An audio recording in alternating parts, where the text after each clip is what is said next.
Good morning, friends. It is Parshas Balak, but it's also the week of Yud Beis Tammuz.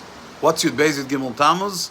In 1927, the previous Chabad Rebbe, Rabbi Yosef Yitzchak Schneerson, was arrested by the Efsektia and the NKVD, the Russian communist regime. He was sentenced to death. He overcame that sentence through a lot of international pressure and eventually was sent to exile in the city of Kostroma. He was there for a short while, and then on the 12th of Tammuz, 1927, he was notified that he's going to be released. And then eventually on the 13th of Tammuz, he was released from Kostroma, leading to his deportation from the country of Russia, making his way to Latvia, and eventually to Poland, etc., etc. It's a big yontif. It's a yontif that represents what Jewish leadership is meant to be. It's a yontif that tells us what a rav, what a leader and halachic authority needs to act like, and not to be intimidated and overrun by people who are not meant to be interacting in that realm. You know, in Shulchan Aruch and the laws of Dayanim, it says that before a judge on a rabbinic tribunal goes into a din Torah, he needs to know who he's going to sit with to make sure he doesn't sit with people that are einam hagunim. Einam hagunim, they're not appropriate, they're not meant to be in a bezdin, they don't have the authority and the knowledge and the durchgetan, they didn't learn through the halachic issues enough to be in a bezdin.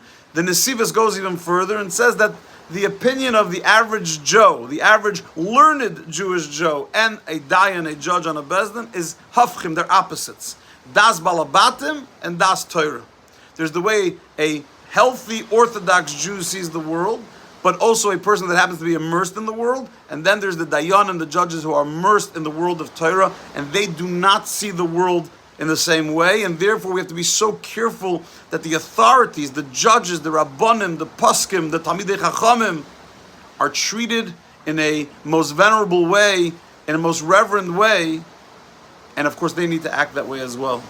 So a day like Yud Beis Tammuz comes and we think about what it means to be stolz, to have confidence as a leader, as a Jewish leader. It means being able to give a psak din, to give a halachic ruling without fear of intimidation by people in the community. Right, it says, and I'm sharing with you what the Rebbe shared on Yud Beis Tammuz 1958, Tafshin Yud Ches, the Rebbe says that in a community, right, it says by the Kohen Gadol it says that he's a Gadol Me'echav, he's bigger than his brothers, meaning he's more virtuous than his brothers. Gadleu, right, we are the ones that are supposed to mishalach. We're supposed to make him big. We're supposed to uplift the Kohen Gadol. We're supposed to empower the Kohen Gadol to bring about his Gedula, his greatness. In other words, whatever he needs, we need to provide for him. We need to empower the Kohen Gadol so that he can be the Kohen Gadol. And the Rebbe says that there was a time, which is very interesting, there was a time when people would go to a Rav and ask for a psak. And whatever the Rav would tell them, they would do. Whatever ruling. Then they became Samsa Pozhnik. They became like the shoemaker himself. And they came to the Bezdin and said, hey, Rabbi, I know there's this opinion. I know there's that opinion. I know there's a third opinion. So tell me where you think we stand on this issue, right? They became experts. Now they come to the Bezdin. This is 1958. Now they come to the Bezdin and they go, Rabbi, there's all these different opinions, and I think the opinion is so and so, and I'd like you to rule accordingly, right? Instead of going to a Rav to ask a shayla, we're going to a Rav, to a rabbi, to tell them how to instruct us, and that's not what leadership's like.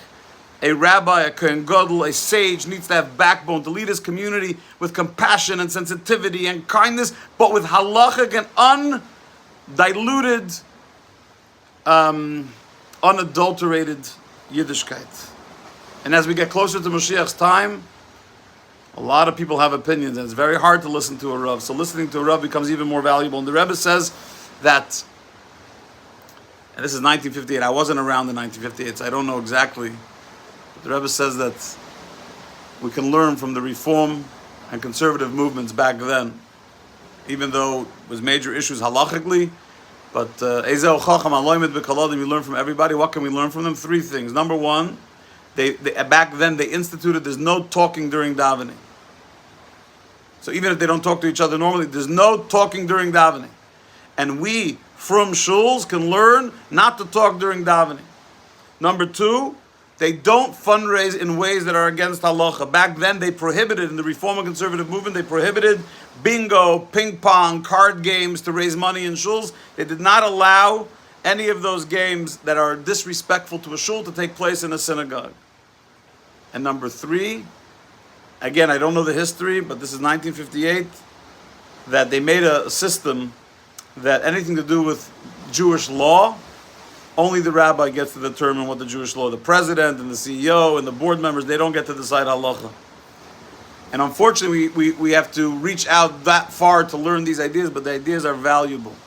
Don't allow the rabbinate to be diluted, to be compromised. Allow the rabbis, the rabbanim, even when they tell us things that are not comfortable or things that we don't want to hear, that's the point.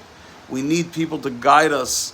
They have to be able to give us their opinion without fear, and we have to be able to listen without feeling like they're being wrong to us.